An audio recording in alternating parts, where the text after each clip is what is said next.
no era simplemente algo que era una enfermedad, sino que era algo que te hacía impuro delante de Dios, ¿ok?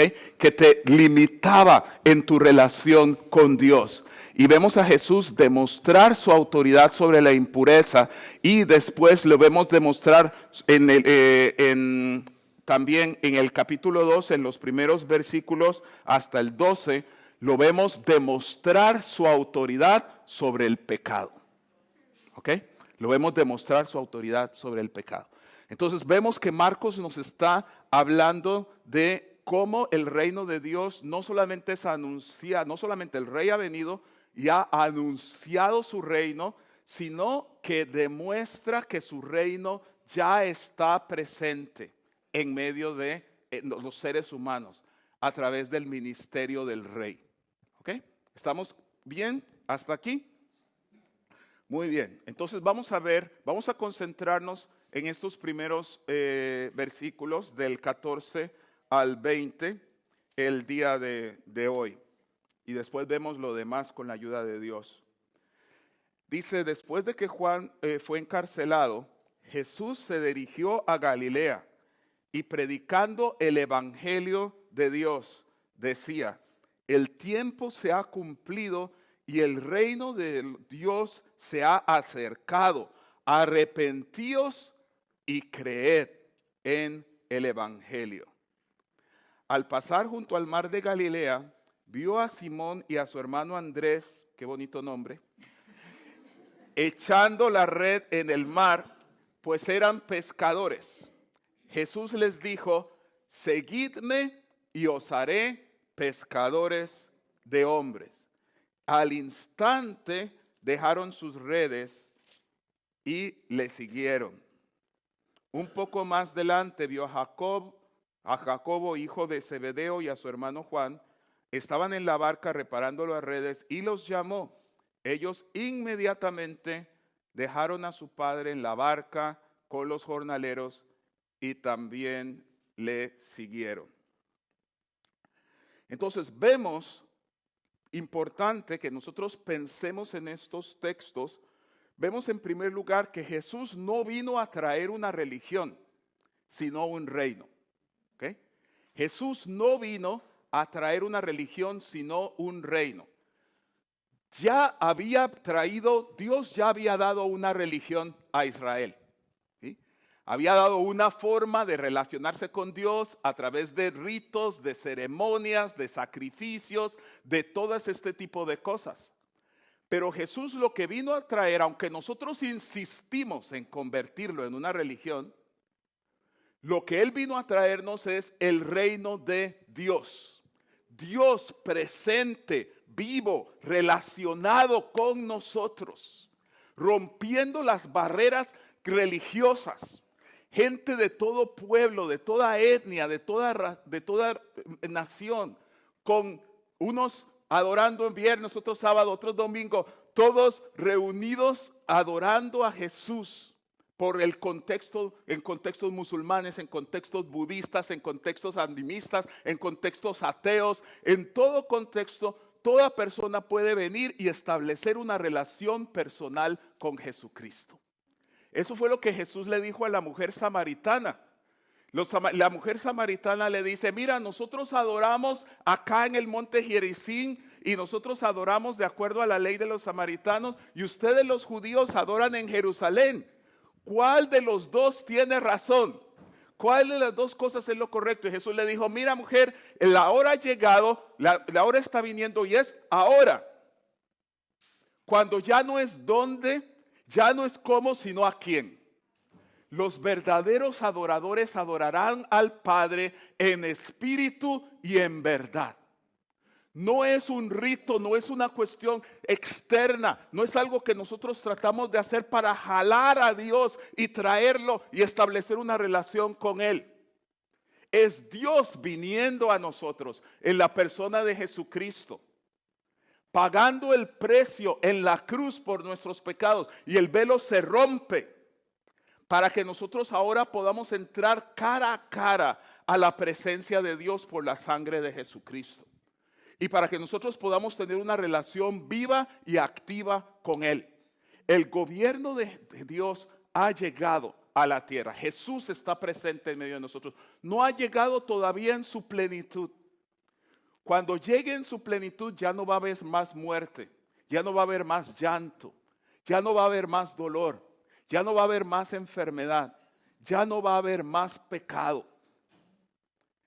Pero no ha llegado en su plenitud. Pero todas estas cosas ya están empezando a estar presentes en medio de nosotros. Las vidas son transformadas, los enfermos son sanados, los espíritus malignos son echados fuera. Las sociedades a veces son transformadas cuando hay suficientes discípulos de Cristo y hay una transformación, como se ha visto en lo que llamamos un avivamiento en la historia. El reino de Dios ya está en medio de nosotros. Ahora, ese reino, Jesús dice, el reino de Dios ha venido, arrepiéntanse. Ese reino nos demanda cambiar de dirección en nuestra vida. Ya está aquí. No es algo que, wow, estamos esperando cuando. No, ya está. Lo que significa que no es en el futuro donde tenemos que cambiar de dirección, sino ahora. Ahora podemos entrar en ese reino. Tenemos que cambiar de dirección en nuestra vida. Tenemos que cambiar de nuestra manera de pensar. Del reino que teníamos, que es el reino del yo, de lo que yo quiero, lo que yo hago, lo que a mí me guste, que es el reino de Satanás. Porque eso fue lo que Satanás trajo al mundo. Yo digo, sí, yo sé que Dios dice, pero yo quiero, yo digo, yo soy, yo hago lo que me dé la gana. Ese es el reino de Satanás. Y tenemos que cambiar de ese reino en que yo hago lo que a mí se me antoja al reino de Cristo, que es yo acepto tu yugo, que es bueno y que es fácil y que es cómodo. Yo acepto tu reinado en mi vida. Este reino también demanda fe. Jesús dice, arrepentíos y creed en el evangelio. Demanda que yo confíe en Dios. Porque si yo voy a soltar el gobierno de mi propia vida, es porque confío en la persona que va a reinar sobre mí. ¿Sí? Si yo suelto, es que yo pienso que nadie puede controlar mi vida mejor que yo. Entonces, para poder entregarme de esa manera a Dios, yo tengo que creer en la cruz de nuestro Señor Jesucristo. Yo tengo que creer que de tal manera amó Dios al mundo que dio a su Hijo unigénito, para que todo aquel que cree en Él no se pierda, mas tenga vida eterna.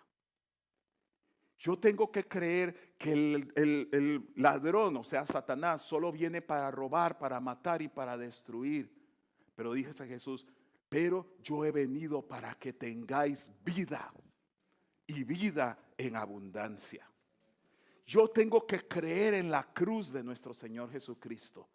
Y tengo que creer que esa cruz demuestra que Dios me ama. Aunque las circunstancias sean difíciles, aunque la vida sea dura, aunque el mundo sea complicado, aunque la gente sea mala. Lo importante es que Dios me ama. Este reino también demanda seguir a Jesús. Dice Jesús, seguidme y yo os haré pescadores de hombres. Demanda seguir a Jesús, convertirse en discípulos de Él. Y vamos a concentrarnos hoy en qué significa eso. Y este reino demanda también, por último, que nos convirtamos en instrumentos para traer a otros al reino. Este reino demanda que nos convirtamos en instrumentos para traer a otros al reino. ¿Por qué? Porque el reino de Dios no es como los reinos de este mundo. El reino de Dios no se esparce por la guerra, no se esparce por la fuerza, no se esparce por la opresión, ni siquiera se esparce con tomar el gobierno y a imponer nuestra perspectiva. El reino de Dios se esparce pescando, mostrando la bondad del reino para que ellos vengan al Señor. Mostrando la bondad del reino para que otros puedan venir al Señor. Para que puedan aprovechar la amnistía que el reino de Dios nos ofrece en este tiempo. Yo he muerto por ustedes, todo es perdonado si venís a mí. Porque un día voy a regresar y así como todos vosotros me estáis pidiendo, ¿dónde está Dios? Termina con el mal. ¿Por qué tanta injusticia? Destruye la maldad. Voy a hacerlo. Voy a hacerlo. Pero antes quiero dar la oportunidad de que muchos, de que todos se arrepientan. Y nosotros somos entonces llamados a ser parte de instrumentos para alcanzar a otros para el reino de Dios. Entonces el llamado primero es creer en el Evangelio, es decir, creer que Jesús es el Hijo de Dios, que murió en la cruz por nuestros pecados, que resucitó de los muertos tercer día y que es Señor de todas las naciones de la tierra, del cielo y de la tierra. Y segundo, seguir a Jesús. ¿Qué significa ser seguidores de Jesús? Si ponen la que viene. Entonces, la siguiente, next slide. ¿Qué significa ser seguidores de Jesús? Dice Jesús, y a todos les decía, si alguno quiere seguirme, niéguese a sí mismo, tome su cruz cada día y sígame. Porque todo el que quiera salvar su vida, la perderá, y todo el que pierda su vida por causa de mí, la salvará. Entonces, cuando veamos las condiciones del discipulado, vamos a ver que estas condiciones no son tan fáciles para nosotros en un cierto sentido. Demandan lo que yo les dije, demandan fe en Jesús.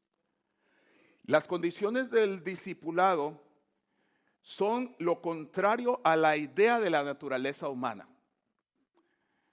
La idea de la naturaleza humana estaría más de acuerdo con lo que dice uno de los fundadores del satanismo, Anton Sándor Lavey. Y él decía, haz lo que quieras porque ese es el todo de la ley. ¿Okay? Esa es lo que impulsa la naturaleza humana. Por eso la Biblia dice que nuestra naturaleza es pecaminosa. Porque esa inclinación es lo que tiene el mundo como lo tiene. Con muerte, con destrucción, con injusticia, con pecado, con violación, con robo, con corrupción, con destrucción. Ese es el modo de Satanás. Y eso es lo que tiende nuestra carne. Nuestra carne piensa, nuestra humanidad piensa, si yo me salvo a mí mismo, voy a estar bien. Si hago todo lo que puedo por salvarme a mí mismo, por hacer lo que yo quiero, por seguir mi propio camino, voy a estar bien. Lo que Jesús dice es, el que quiera salvar su vida la va a perder.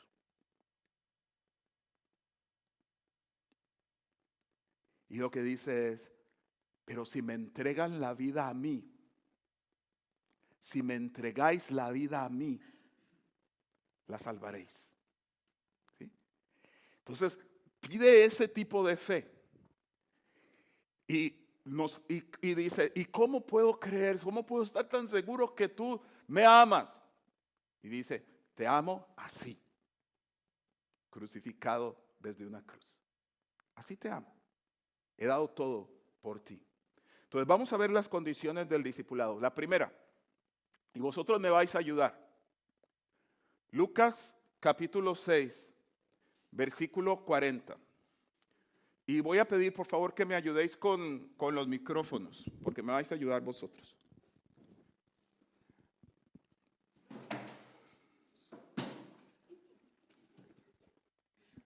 Ok. Uno de este lado y uno de aquel. Muy bien. Entonces, ¿cuál es la primera característica que vemos aquí? ¿Cuál es la primera característica del discípulo? Todas las características las estamos viendo en las palabras de Jesús, ¿sí? No estamos viendo simplemente opiniones, sino lo que Jesús dice. ¿Okay? ¿Cuál es la primera característica del discípulo que encontramos en este texto? Sí. Un momentito, para que todos lo puedan oír y lo pueda oír la traductora. Que el discípulo no es superior a su maestro. El discípulo no es superior a su maestro, correcto. ¿Qué más dice el texto? Si el discípulo es tan aplicado, podrá llegar a ser como el maestro. Si el discípulo es tan aplicado, podrá llegar a la altura del maestro. Ok, entonces, ¿cuál es la meta del discípulo según este pasaje entonces, Hugo? ¿Cuál es la meta? ¿Qué es lo que el discípulo busca? ¿Como quién quiere ser? Como el maestro, ¿sí? El discípulo quiere ser como el maestro. ¿Okay? Y esa es la primera pregunta que tenemos que hacernos nosotros en esta hora. Porque, hombre, ya han pasado 2000 años y a veces nos enfriamos un poco. La pregunta es, ¿queremos ser de veras como el maestro? ¿Sí? ¿Como quién queremos ser? ¿Sí? ¿Como quién queremos ser? ¿Sí? ¿Cuál es nuestra meta? ¿Qué es lo que estamos buscando ser nosotros en la vida? ¿Que estamos acaso realmente tenemos como meta, como deseo ser como el maestro?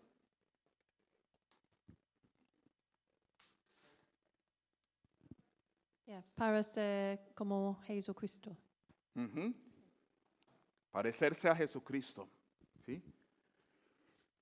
Y allí vemos uno de los ejemplos, ¿no? Vemos a Jesús lavando los pies de sus discípulos. Ese es el reino de Dios, es un reino muy al revés, ¿sí? De lo que la humanidad espera. Jesús dijo, en este mundo, las que son grandes, los que son autoridades, quieren tener dominio sobre los demás, quieren sacar para lo suyo y aparte quieren ser considerados como benefactores, ¿no? Y es una descripción literal de cómo son los sistemas en este mundo, ¿no? Tienen todo lo nuestro, quieren todo y luego quieren dejar soltar una moneda y que tú digas, wow, gracias, ¿no? Dice, quieren oprimir y ser considerados además como benefactores, ¿sí? Jesús dice, pero entre ustedes no será así, sino que el más grande de ustedes es el que sirve a los demás. ¿Sí? Eso es lo que Jesús trajo al mundo, eso es lo que Jesús revolucionó al mundo. Y ese no es un hecho religioso, es un hecho histórico. Vayan e investiguen cómo era la situación de las mujeres, de los niños, de los oprimidos, de los enfermos, antes de que Jesús viniera a este mundo. Transformó al mundo y lo sigue transformando. El discípulo no es superior a su maestro, pero el que complete su aprendizaje será como su maestro. Estamos en la escuela de Jesús, ¿sí? Aprended de mí, dice Jesús, que soy manso y humilde de corazón, y encontraréis descanso para vuestra alma.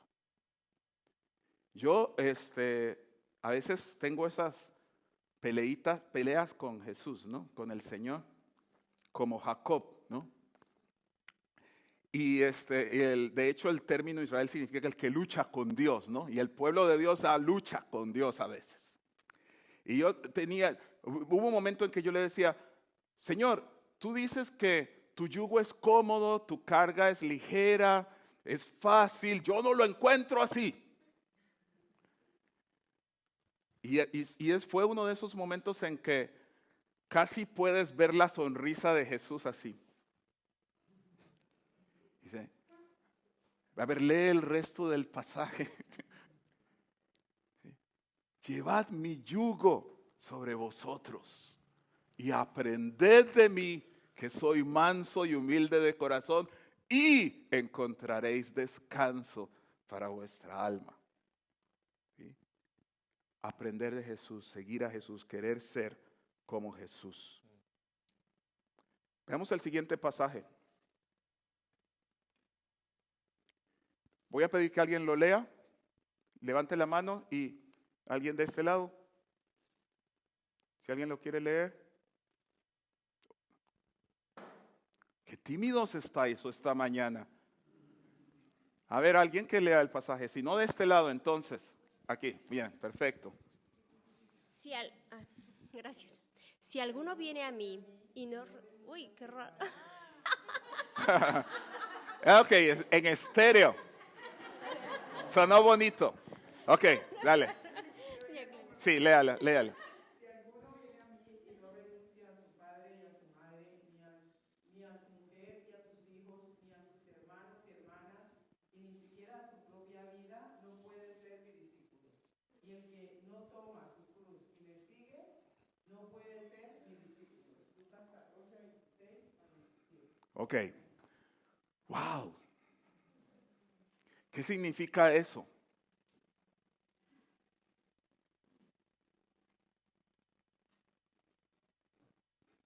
Vosotros, o sea, recordad.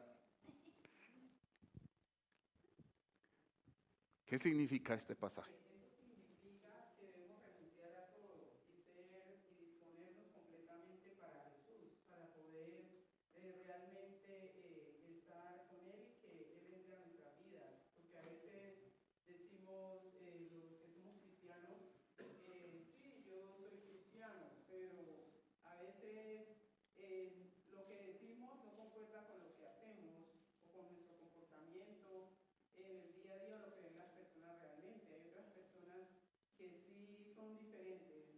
Sin saber que son cristianos, la gente dice, esta es una persona de luz. Uh-huh. Porque verdaderamente hacen lo que tienen que hacer, que es lo que dice la palabra. Amén. Amén. ¿Alguien más?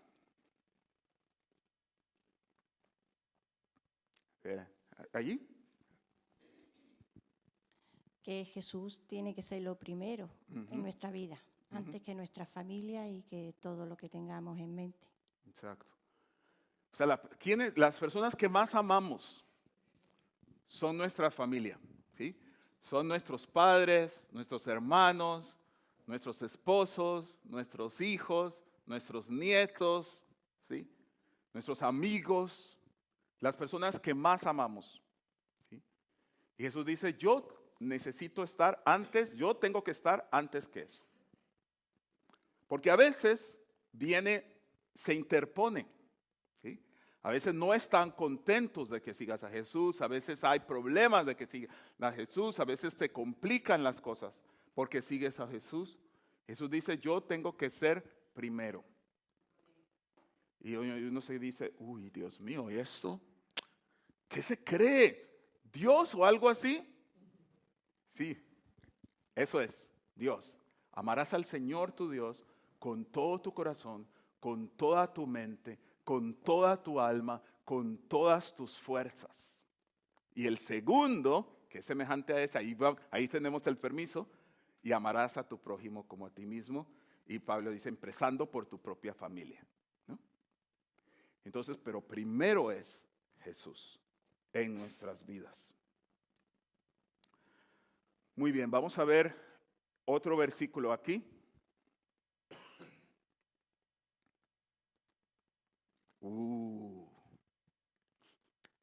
Ahora sí. ¿Quién lo quiere leer? ¿De este lado? Ok, Gracias. sí. Así también, cualquiera de ustedes que no renuncia a todo lo que tiene no puede ser mi discípulo. Lucas 14:33. El que no renuncia a todo lo que tiene no puede ser mi discípulo. ¿Qué quiere decir esto? ¿No? Si quieres, ponle la siguiente. Dice que la última parte del ser humano que se convierte es la billetera, ¿no? Ok, regrésame por favor a la anterior. Entonces, ¿qué quiere decir esto? Este término, estas palabras.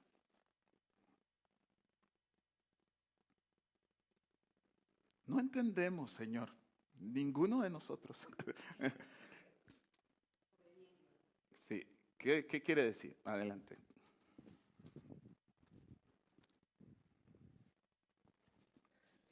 Dios quiere que ante todo tengamos humildad y no orgullo. Ujú. Es verdad. Muy bien. Ron.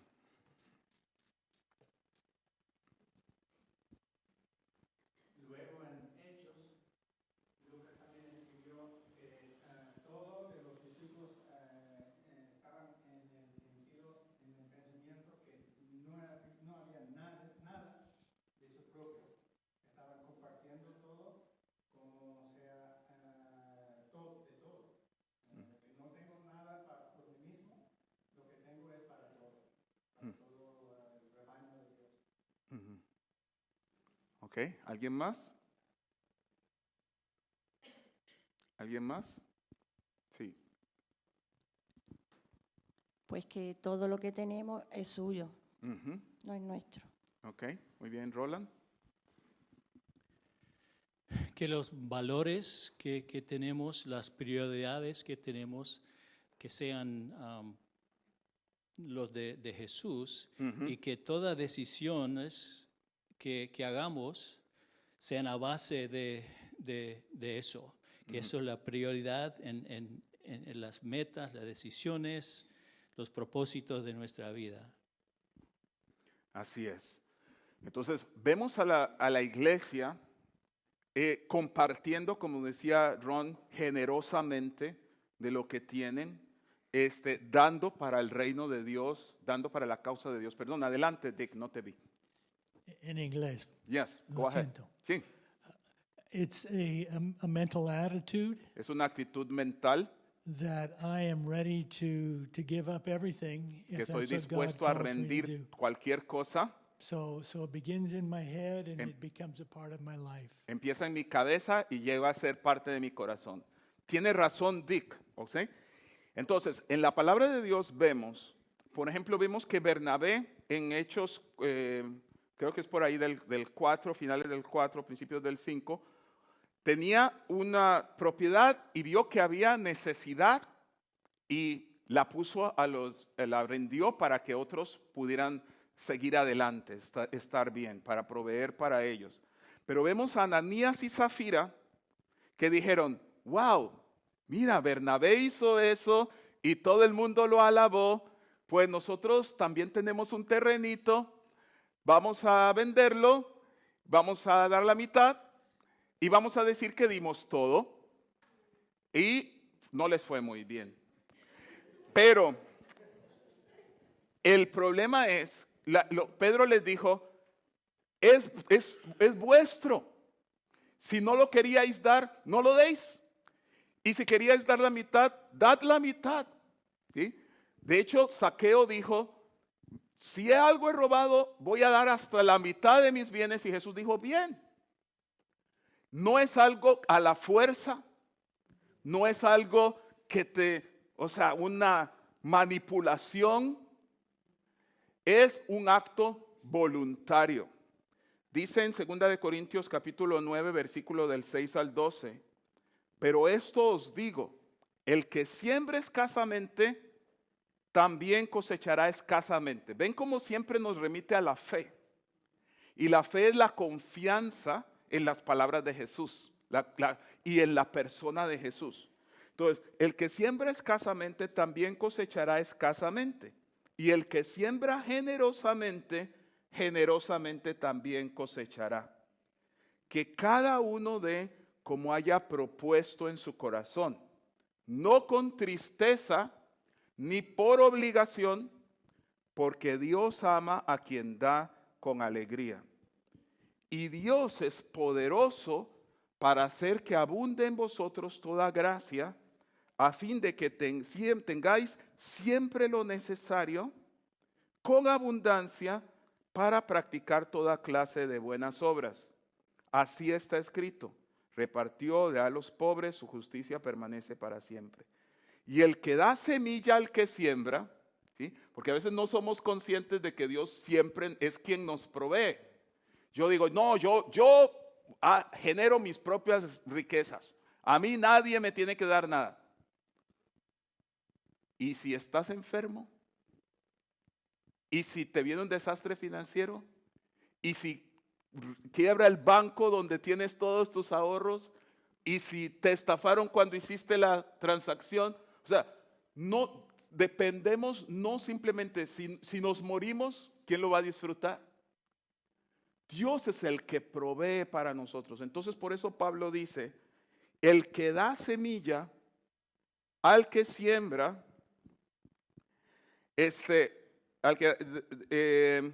también le dará pan para comer, y multiplicará vuestra semilla y hará crecer los frutos de vuestra justicia, para que al ser enriquecidos en todo, seáis del todo generosos. La idea de Dios es, yo te bendigo para que tú puedas ser bendición para otros. Y la meta del creyente debe ser, yo quiero volverme bendición. Yo quiero ser un instrumento para que la obra de Dios siga adelante. Yo quiero ser un instrumento para que mi hermano que tiene necesidad pueda recibir la bendición de Dios. Pero tengo que hacerlo por fe y con gusto.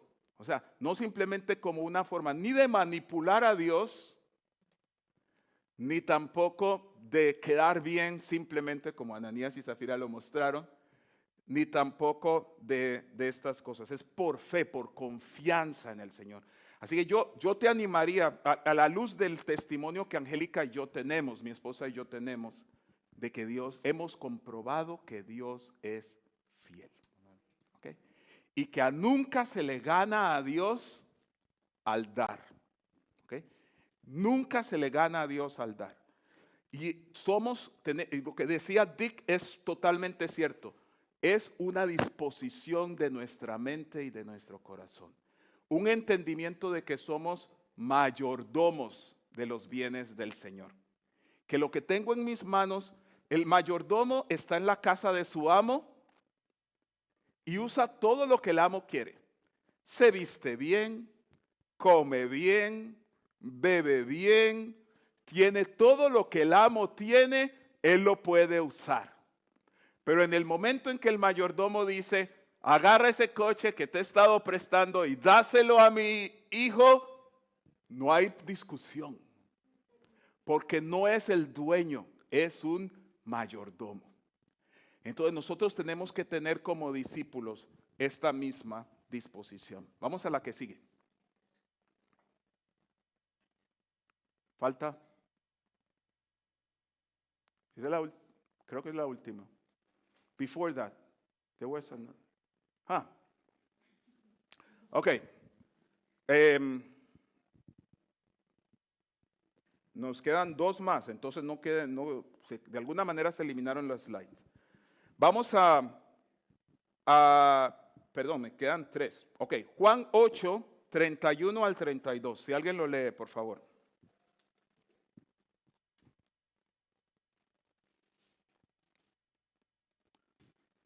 Juan 8, 31 y 32. Levante la mano a alguien para leerlo.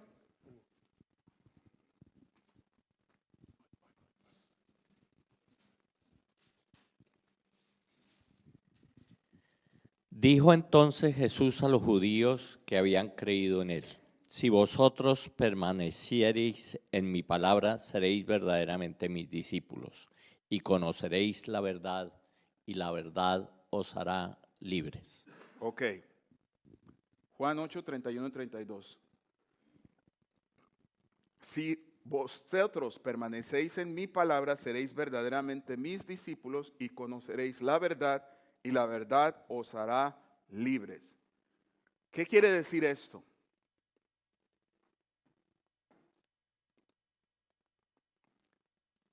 Si permanecéis en mi palabra, seréis verdaderamente mis discípulos. ¿Qué quiere decir esto? ¿Aquí, Angélica? Sí.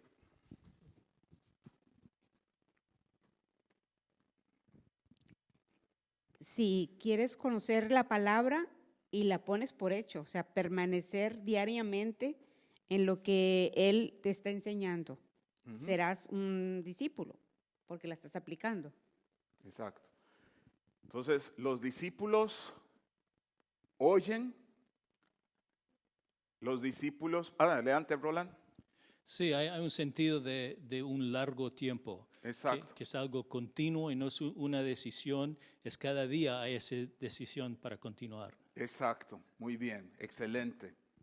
¿Alguien más? ¿Alguien de este lado? It could be in English or Spanish. Sí.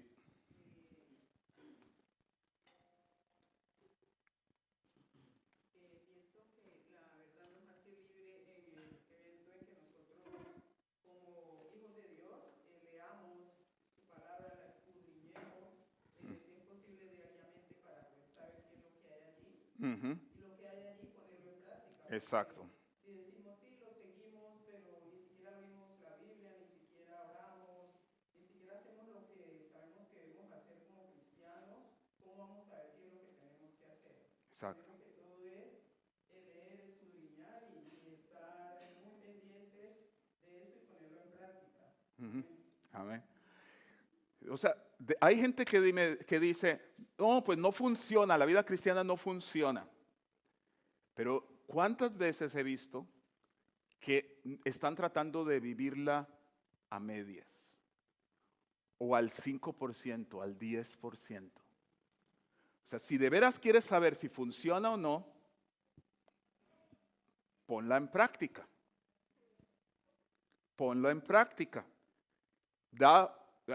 Tengo una mente científica, real, y haz el experimento.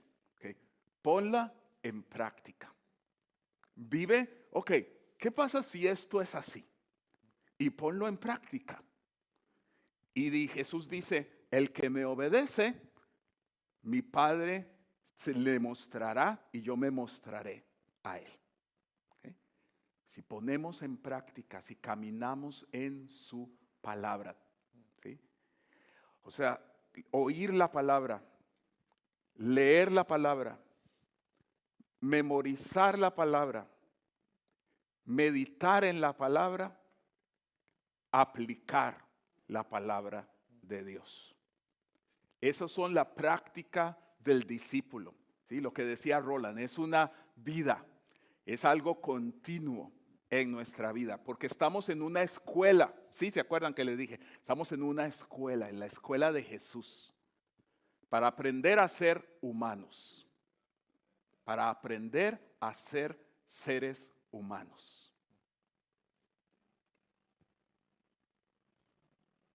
Una forma de traducir el Hijo del Hombre es el ser humano. ¿Sí? El ser humano. Jesús es el Hijo del Hombre, el ser humano. ¿Sí? Nosotros podemos aprender, siguiendo a Jesús, podemos aprender a ser realmente seres humanos como Dios los diseñó. Como nunca aprendimos, Dios se hizo hombre y nos enseñó el camino. Juan 13:35. Si alguien lo lee, por favor. Juan 13:35.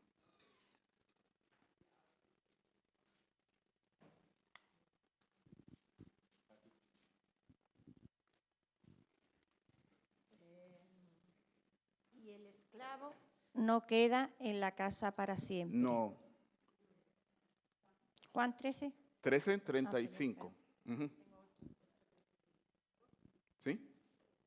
Aquí, adelante.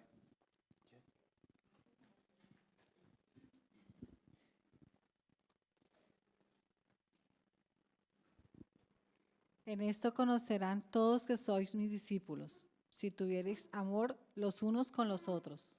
En esto conocerán todos que sois mis discípulos, si os amáis los unos a los otros. ¿Ok? Entonces, ¿qué quiere decir esto?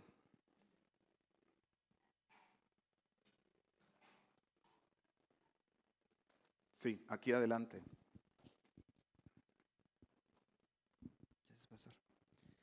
Pues que en estos momentos esto no se está cumpliendo en gran medida. O sea, sería bueno que todos pensáramos en nuestro prójimo, pero de acuerdo a las cosas que el mundo plantea, el dinero, las comodidades, ¿sí? No se ve al otro como un hermano. Hombre, hay personas que lo hacen, ¿no? Que ayudan, que son fraternas, pero desafortunadamente este versículo sí, en estos momentos muchos y muchísimos no lo aplican, ¿no? Entonces por eso es que lo decía el pastor, están las guerras, están los conflictos, sería bueno que muchos los pusieran en práctica, ¿no? Pero que este versículo sí a todos nos hace un poquito de falta. Exacto. Tenemos que aprender a amar, ¿no? Aprender a amar es parte de ser un verdadero ser humano como Dios lo diseñó. Amar a nuestro prójimo, como dijo Jesús. ¿Cuál es el segundo mandamiento? Como a nosotros mismos, ¿no? Y es un caminar, es un aprender de mí, ¿sí? ¿Qué significa amarlos los unos a los otros, ¿no? Sí, Roland.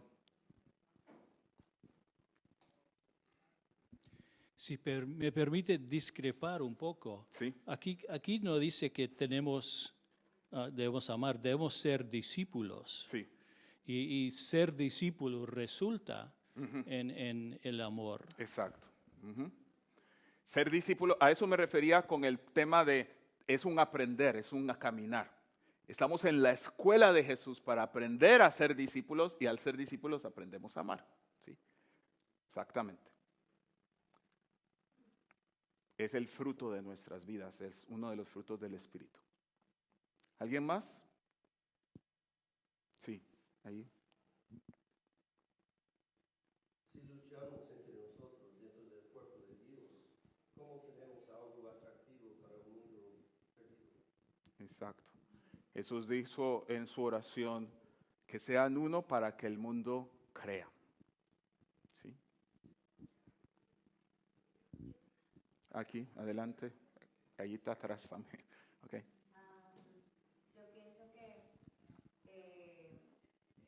si nosotros somos conscientes del amor de Dios, sabemos que podemos darle a nuestros hermanos lo que cada uno queremos para nosotros. Es la mejor manera de amar. Y no ser solo oidores, sino hacedores de su palabra, no quedarnos con el conocimiento y el amor de Dios para nosotros, sino proclamarlo a otras personas, para que otras personas se salven, para que otras personas conozcan el amor de Dios. De esa manera, sembrando, inculcando el amor y la palabra de Dios. Así es. Tienes mucha razón. O sea, el Señor es una persona que ama. Si queremos ser como Jesús, si queremos vivir como Jesús, aprender de Él, ser discípulos, pero empieza con el conocer y entender el Evangelio. Por ahí es donde Diana está empezando. Diana está empezando con, de tal manera Dios nos amó a nosotros. De tal manera Dios nos perdonó a nosotros. Entonces yo, como resultado, a veces tengo la idea quiero hacer daño a alguien, pero es como, oye, pues si Dios me perdonó a mí, no tiene sentido que yo haga daño a otro. Si entiendo el Evangelio, lo que va a salir de mí es eso mismo, el amor a Dios y a las personas que nos rodean. ¿Alguien más estaba por ahí? Ok. Lo que veo es la importancia de la evidencia visual de ser discípulo. Exacto, sí. Es decir, el amor, si lo vemos como realmente es una decisión, no es un sentimiento. Exacto. Es la decisión de amar de manera consciente al otro. Pero es porque es el resultado de que soy un seguidor de Cristo, no viceversa. Exacto. Porque también el amor fingido se nota. Exacto. La gente lo puede distinguir. Exacto. Al igual que el amor real, la gente lo percibe. Exacto. Pero ¿qué es lo que percibe? La obediencia, el amor a Cristo. Exacto. Muy bien. Por eso es lo que decía, tienen que empieza con el Evangelio, con creer y entender el Evangelio. Sí, Natalia.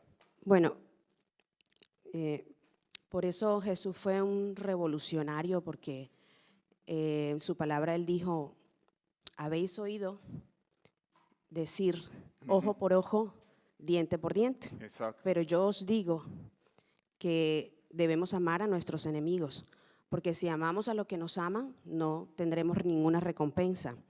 ¿Qué quiere decir o qué entiendo por esto? Que sí vamos a tener enemigos, gente que nos hace daño, gente que nos hace sufrir, pero si entendemos realmente lo que es el amor, vamos a poder aprender, como decías, es un aprendizaje, a amar a los que nos hacen daño, a los que nos hacen sufrir, porque el amar, siguiendo el ejemplo de Jesús, es dar, es perdonar.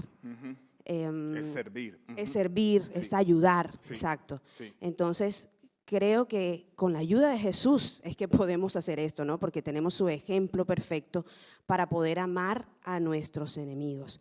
Y de esa forma, entonces, podremos demostrar que somos verdaderos discípulos de Jesús al seguir su ejemplo. Exacto.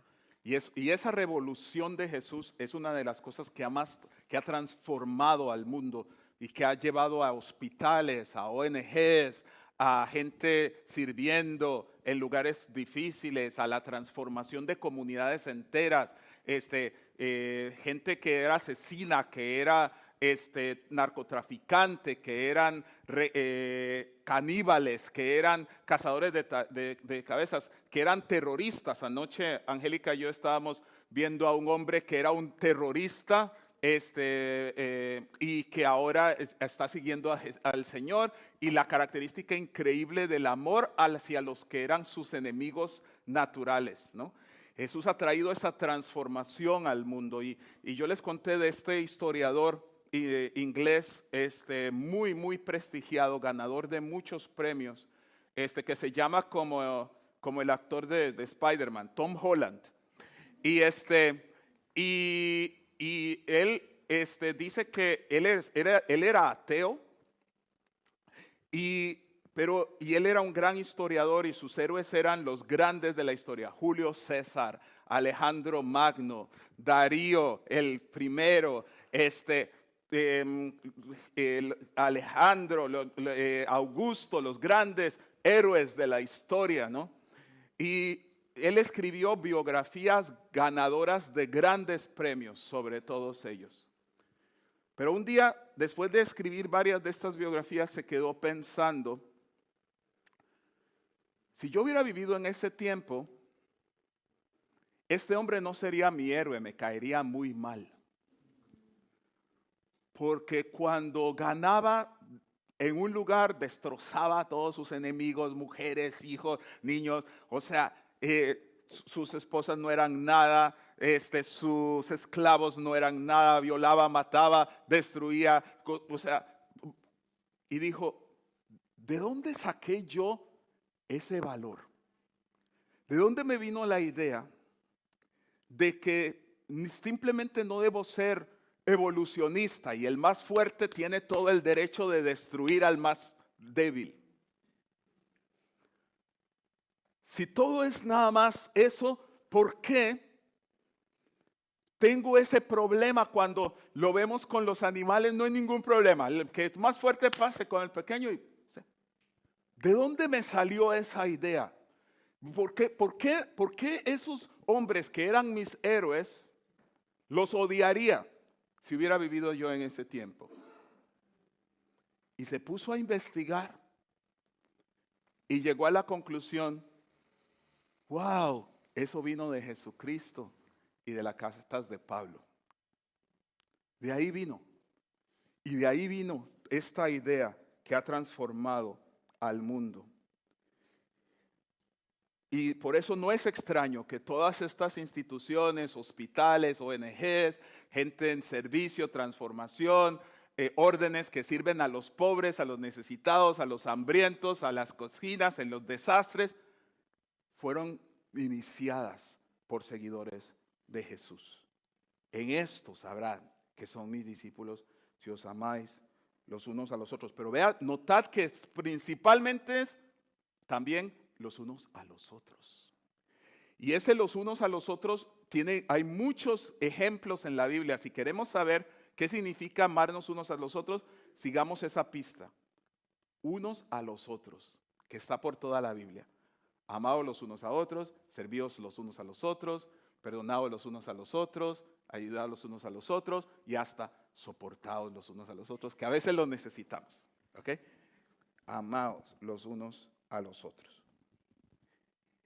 Y por último, Juan capítulo 15, versículo 8. Juan 15, 8.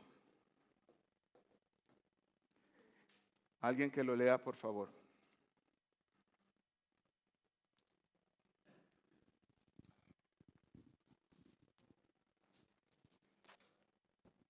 En esto es glorificado mi Padre, en que llevéis mucho fruto y seáis así mis discípulos.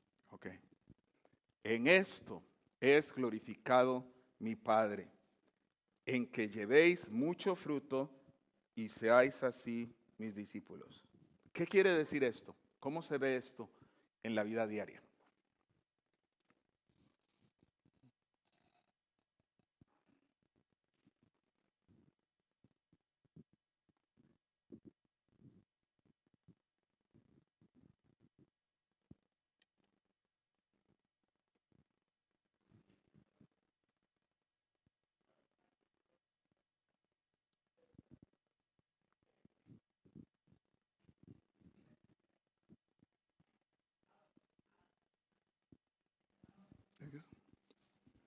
Bueno. No, está bien. ¿Y ella? Vale. Bueno, yo me imagino un árbol. Uh-huh. Y antes hablábamos acerca de permanecer. Exacto. Entonces, si nosotros permanecemos en ese árbol que es Cristo, por nosotros corre esa savia, corre todo ese conocimiento, corre todo lo que es Él. Por lo tanto, habla bien de nuestro Padre. Sí. Cuando nosotros llevamos buen fruto o mucho fruto. Sí. Porque entonces, como dice la Biblia, del buen árbol nacen buenos frutos. Exacto. Entonces eso hablaría de nuestro Dios y por eso yo creo que Él se sentiría muy feliz, es decir, glorificado, si nosotros llevamos buen fruto, porque hablaría de Él, Muy se bien. glorificaría su nombre. Excelente. Sí. Aquí, Angélica. En el 7 nos dice, si permanecen en mí y mis palabras permanecen en vosotros, pedid todo lo que queréis y os será hecho. Porque si le conocemos y hacemos lo que Él dice, estamos alineados con su voluntad. Buscamos lo que le agrada. Entonces, estamos listos para glorificar al Señor mediante lo que hacemos. Porque cuando vino Jesús fue lo que hizo, escuchaba al Padre, hacía lo que el Padre hacía, rendía lo que no le gustaba o que no quería sufrir y obtenía de él la fuente para hacer el propósito por el cual fue enviado. Entonces, creo que como discípulos cada uno tiene un propósito en nuestra vida que no lo podemos hacer nosotros solos. Tenemos que vivir en dependencia de Él, en sus palabras, permaneciendo en Él y haciéndolas.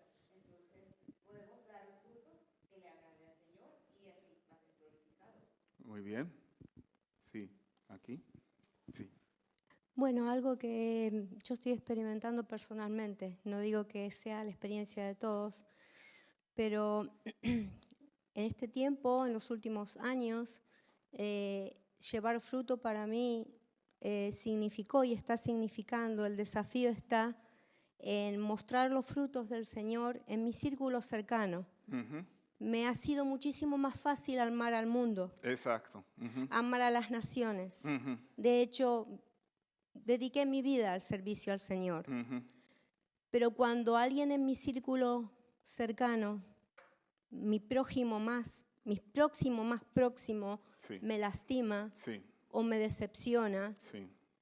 un hijo que criado en el Señor no elige al Señor, Ujú.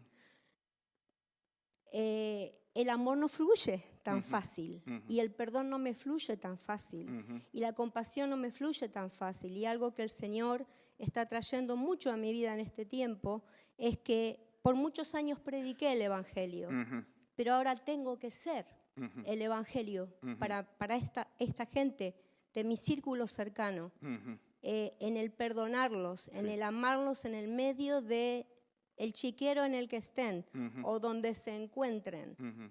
Este fruto, traerlo al Señor, me ha sido muchísimo más difícil que Ujú. darle la vida al Señor por las naciones. Ujú. Y no sé, yo lo comparto porque quizás haya alguien hoy que también esté luchando para perdonar a alguien prójimo, muy próximo. Ujú.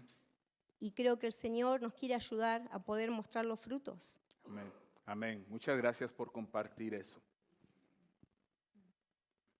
Muy bien. ¿Alguien más? Muy bien. ¿Qué clase de frutos? ¿Cuáles serían algunos ejemplos de fruto que podríamos ver en nuestras vidas para terminar? Allí han dado un ejemplo. ¿Alguien más quiere dar algún ejemplo de fruto? Sí.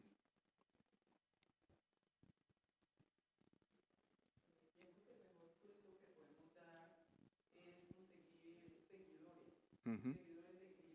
Ujú.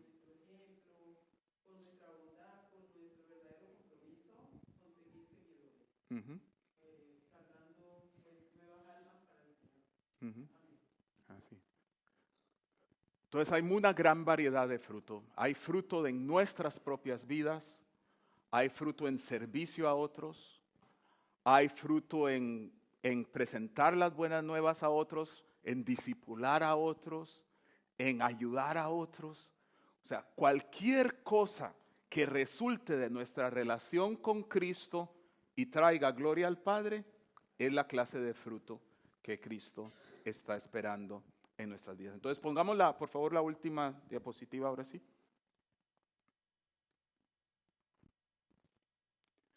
Entonces los seguidores de Jesús, en resumen, creen en el Evangelio, quieren ser como Jesús, le aman más que a sus vidas mismas y a sus relaciones más cercanas, consideran como que sus posesiones le pertenecen a Cristo, se ven a sí mismos como mayordomos de lo que le pertenece al Señor, obedecen, meditan, practican la palabra del Señor, se aman los unos a los otros y dan mucho fruto para la gloria del Padre. Vamos a orar. Señor, te damos gracias porque has estado con nosotros en esta mañana, en principio de la tarde, y te pedimos, Señor, que tú sigas trabajando en nuestras vidas. Yo quiero hacer hacerte un reto en lo personal, así como estás orando delante del Señor. Si tú